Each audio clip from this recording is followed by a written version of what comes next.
seruput kopi dulu lur. Kalau ngomongin kerjasama pertahanan Indonesia dan Turki, ternyata sekarang bukan cuma soal jet tempur Kaan atau drone Bayraktar aja. Diam-diam ada kerjasama yang mulai masuk ke teknologi laut tanpa awak dan sistem elektronik tempur. Dan ini yang bikin banyak pengamat mulai melirik langkah Indonesia bareng Aselsan dari Turki. Karena di Indo Defense terbaru, muncul penandatanganan kerjasama antara perusahaan pertahanan Turki Aselsan dengan pihak Indonesia. Salah satu yang paling menarik perhatian adalah soal Cargo Unmanned Sea Vehicle atau kapal tanpa awak untuk kebutuhan militer dan logistik laut.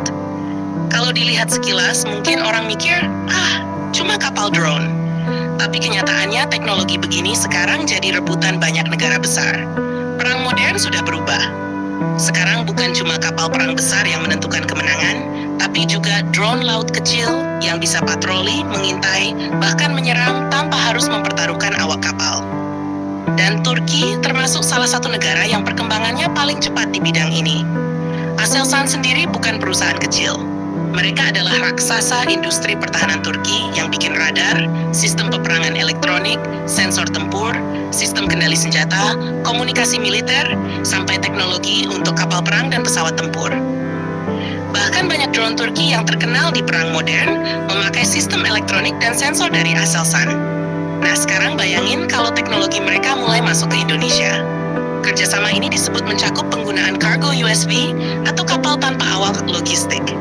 Artinya Indonesia bisa punya kendaraan laut otomatis yang mampu mengangkut barang, amunisi, logistik, bahkan suplai ke pulau atau area operasi militer tanpa harus memakai kapal besar.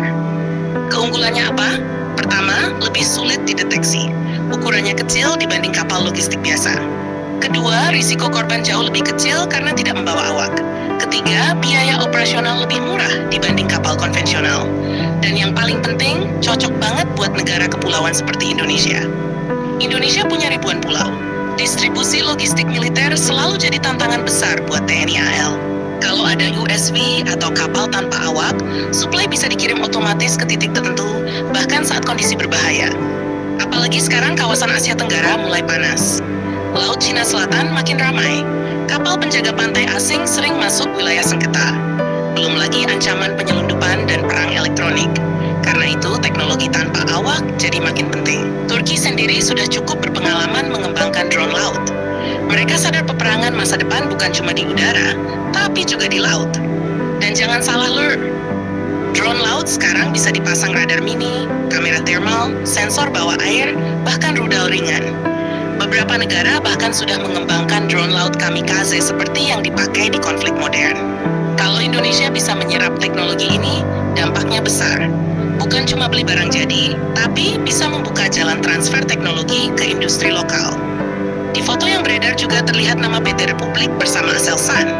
Artinya kemungkinan ada kerjasama industri dalam negeri juga. Ini penting, karena Indonesia selama ini sering dikritik cuma jadi pembeli alutsista. Tapi kalau sudah masuk kerjasama teknologi, produksi bersama, sampai integrasi sistem, nilainya jauh lebih strategis. Aselsan sendiri terkenal kuat di bidang elektronik militer. Dan di perang modern, elektronik itu ibarat otak dari semua senjata. Radar menentukan siapa yang melihat lebih dulu. Sistem peperangan elektronik menentukan siapa yang bisa mengacaukan lawan. Komunikasi menentukan koordinasi tempur. Dan sensor menentukan akurasi serangan. Makanya banyak negara sekarang fokus ke teknologi elektronik dibanding cuma jumlah tank atau kapal. Turki sukses karena mereka membangun industri elektronik militernya sendiri. Drone Bayraktar bisa terkenal bukan cuma karena bentuknya, tapi karena kombinasi sensor, kamera, data link, dan sistem targeting yang canggih. Nah, Indonesia sekarang mulai masuk ke arah itu.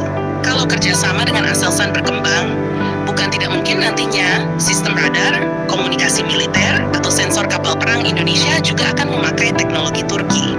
Dan ini menarik, karena Turki terkenal lebih terbuka dalam kerjasama dibanding beberapa negara barat. Banyak negara barat biasanya memberi batasan teknologi sensitif. Sedangkan Turki justru agresif mencari partner produksi bersama. Makanya Indonesia beberapa tahun terakhir makin dekat dengan industri pertahanan Turki. Mulai dari drone, rudal, kapal perang, sampai jet tempur generasi kelima Kaan. Dan sekarang masuk lagi ke teknologi drone laut. Kalau dipikir-pikir, arah modernisasi militer Indonesia memang mulai berubah.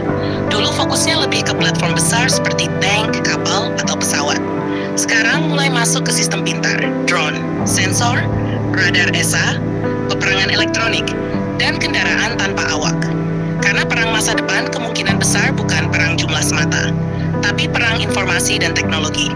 Siapa yang lebih cepat mendeteksi lawan, dia unggul. Siapa yang bisa mengganggu radar lawan, dia unggul. Siapa yang punya drone lebih banyak dan murah, dia bisa bikin lawan kewalahan. Dan Turki sudah membuktikan itu di berbagai konflik.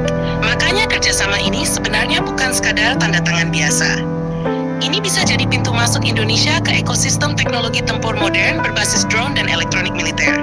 Apalagi TNI AL sekarang juga sedang memperkuat armada baru, seperti fregat modern, kapal patroli, dan sistem pengawasan laut.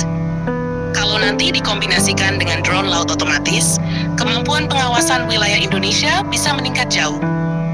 Bayangin saja, drone laut patroli otomatis di Natuna, terhubung radar pantai, lalu datanya langsung dikirim ke pusat komando secara real time. Itu sudah masuk konsep perang jaringan modern. Dan Indonesia perlahan mulai ke arah sana. Yang menarik lagi, kerjasama seperti ini juga bisa memperkuat industri pertahanan lokal. Karena semakin banyak teknologi masuk, semakin besar peluang insinyur Indonesia belajar dan mengembangkan sistem sendiri. Dan kalau berhasil, Indonesia tidak terus bergantung pada negara lain. Karena pada akhirnya, kekuatan militer modern bukan cuma soal beli alutsista mahal, tapi kemampuan menguasai teknologi di baliknya. Dan kerjasama Aselsan dengan Indonesia ini bisa jadi salah satu langkah penting menuju arah tersebut. Jangan lupa subscribe, like, dan komen di bawah sambil ngopi.